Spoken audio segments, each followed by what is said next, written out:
What's goody, what's goody, what's goody?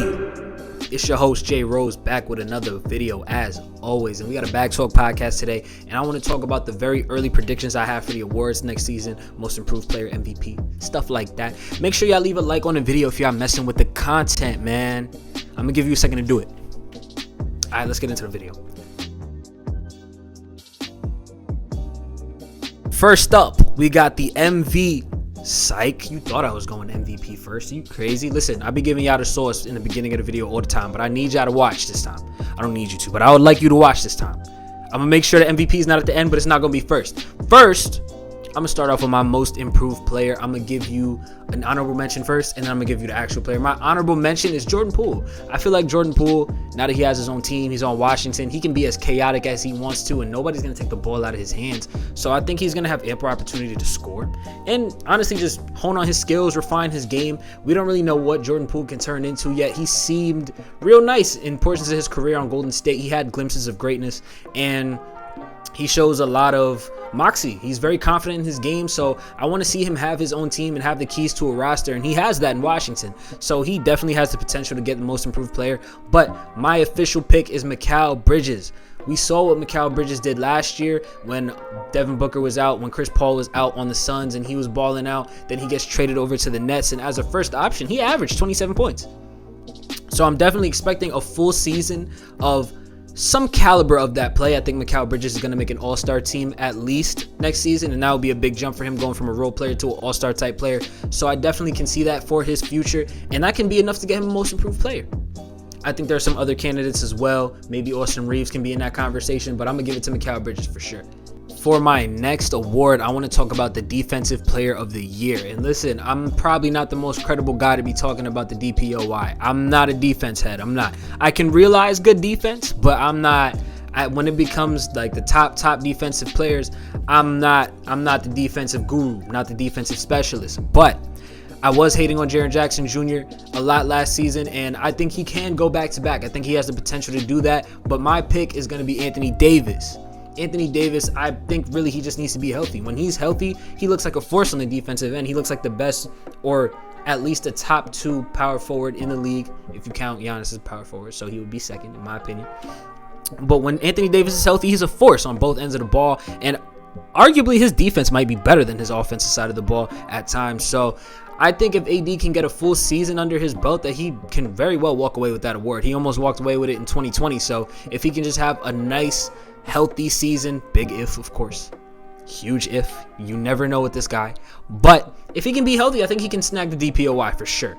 Now I'm gonna stop trolling and I'm gonna give y'all the MVP right here, right now. And if you watch my content, this is not gonna be a surprise to you what my actual pick is. I'm gonna start off with the honorable mention though.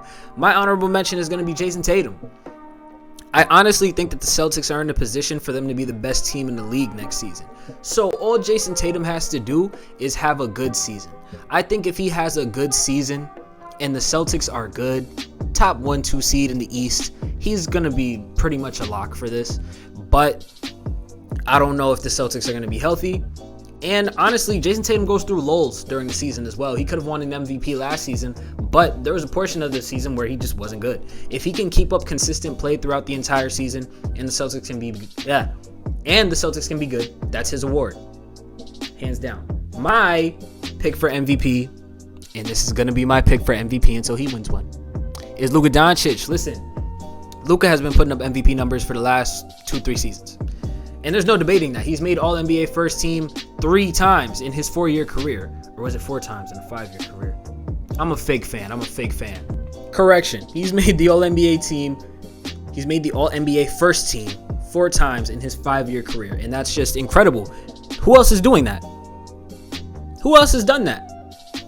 And off the top of my head, I can't really give you somebody who's done that. I'm sure somebody has, but it's going to be an all-time great. So all I'm saying is Luka 100% of the time has the potential to win an MVP, and it really does have a lot more to do with his team performing than him performing at this point, and that's just what it's going to be. I think the Mavericks are going to have a good season this year. I think they can get a top 3-4 seed. If they can snag a top 3-4 seed, I think Luka will have a good shot at winning the award. They really just need to be in the upper tier of the Western Conference, and Luka has to give the numbers he's been giving. if he can keep up the play that he's had the last 4 seasons and they can have a winning year, I think the Mavericks can definitely get an MVP for Luka. I know people who like know me and people who've been keeping up with the content absolutely are tired of hearing me talk about Luka, but it is what it is. Next award. At the 6th Man of the Year award, and this is interesting for me because both of these players are ex-greats, I'll say. They're past their prime, and there's a lot of people who could win 6th Man of the Year in my opinion. There's probably some younger candidates that have a better chance than I'm giving them, but my honorable mention and my actual pick are both past their prime. So you can probably guess who they are, but for my honorable mention, I'm going to go with Russell Westbrook. And honestly, if I was sure he was coming off the bench, I'd probably have him as my actual pick, but I don't know if he is coming off the bench or not. And Westbrook really showed me that he could have a resurgence last year in the playoffs. He came out and he balled, man. That was the best I've seen Westbrook play in a very, very long time, and I was happy to see it. And he's been in his bag this offseason. He's been working out, posting clips, videos. He's been in the gym. He's been hooping the whole summer, and he's looking to make a comeback this year. So if he's coming off the bench and he can give you a 16 point, 8 rebound, 8 assists, I think that's a lock for 6th Man of the Year. I really do. But I don't know if he will be coming off the bench or not, especially because that Clippers roster is consistently injured. So I can see a reality where both stars are out. Russ is in the starting lineup for most of the season, and that's just how they're running. But my actual pick is CP3. I can say very confidently that I think CP3 is going to come off the bench. I don't see a reality where Chris Paul, Steph Curry, and Klay Thompson is what you're going to bring out as far as your point 2 and 3. Especially because defensively that is not a good lineup at all. Chris Paul has no legs under him at this stage in his career.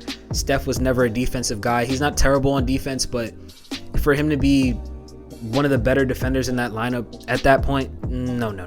And Klay Thompson, since the ACL injury and the Achilles injury, he just hasn't been the same on defense either. So just looking at that lineup, I think I can safely say that Chris Paul will come off the bench.